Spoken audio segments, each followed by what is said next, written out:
do we identify areas that we want to improve before we even get into the project? What are you looking for when you're saying, hey, this is a process that I can improve? If you lean back and if you have the data and you can kind of look at the data, understanding, what does your sales cycle look like? How long does it take to get through there? What are your average deal sizes? What elements cause those deal sizes to increase at what points? Where is there expansion into other products? Those kinds of things. When you look across those for continuous improvement opportunities, I think you want to say, let's just pick on deal velocity. So how fast is it getting through the pipe? You can look and see, are you at what you would expect to be for industry standard, and where can you improve? And what has it done over time? So are you slowing down over time? Are you increasing over time? And some of it is a little bit contextual. I had a client where we worked in an organization where the sales cycle was actually pretty long, like 18 months. And that was because it was a very big piece of software. But their sales cycle for everything else was quite slow. And so what we found was that they were setting targets that were more closely aligned to the shorter sales cycle, and didn't account for the type of product that they were selling, this very large system that required a lot of work. So it's not that you couldn't shrink the system, but rather you had to think about it in that larger context. So targets that, pipe that I put in there last year is actually going to affect this year's target.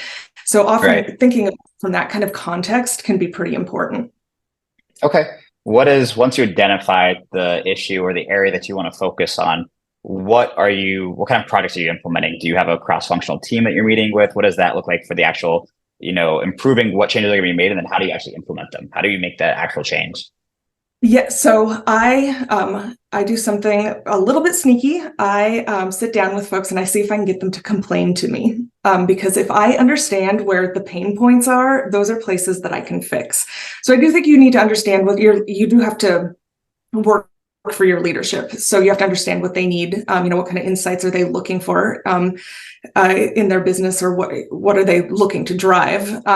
And then you need to understand the pain points of the people who are actually executing it, because that's actually where you're going to find all of your improvements. So you can see that there will be process improvements. So instead of it being 4 steps, we can take it down to 3 or 2. But there will also be opportunities for tool improvements. A pretty good example of that was I implemented it was actually a monthly business review process and tool. So I built it from scratch. And what we discovered was that the leadership needed to be able to look across their business at a very high level, but then dive into specific parts where they wanted to have a more in-depth conversation. And the tool that they had just wasn't collecting the right data. They weren't able to have that conversation.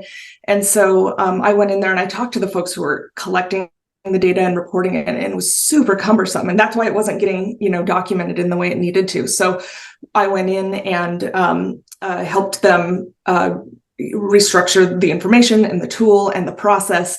And then to get it implemented, this sounds really silly, but it is as simple as I sat with people and made sure that they had the help that they needed. So yes, you have to communicate to them and you need to train them, and they need to be aware of what's happening, but you need to leave them in such a way that they don't feel like they've just been left out in the open on their own.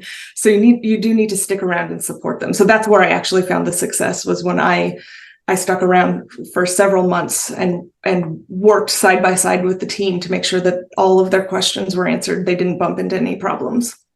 Yeah, that follow through is critical. I think you've given us a couple critical, golden nuggets, if you'd say.